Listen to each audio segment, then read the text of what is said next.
Now, you're saying headwinds and tailwinds are now balanced in China. Explain. Well, China, you still have some downward pressure on the economy. The property sector requires support from the government. But the good news is that the government has drawn a line in the sand saying that growth isn't going to be allowed to go any further below current levels. And the valuations are very appealing right now. I would highlight particularly the tech stocks. The consumer names are not super cheap, but they've got a lot of good growth.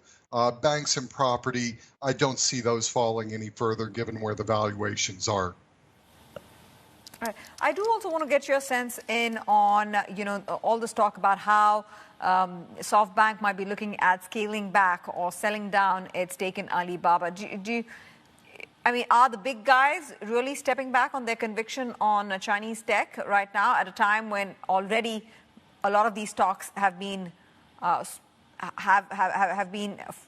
falling for a while now? So there's been a fair amount of carnage within that pack. Well, I can't comment on what SoftBank might be doing or what SoftBank might be thinking. What I can say is that the sentiment from our clients who are portfolio investors towards the Chinese tech sector, the internet stocks, has turned more positive over the past several months. They understand that there are regulatory headwinds, there's increased competition, but the valuations have become very appealing for a lot of our clients. And so what would be your investment strategy right now at this point?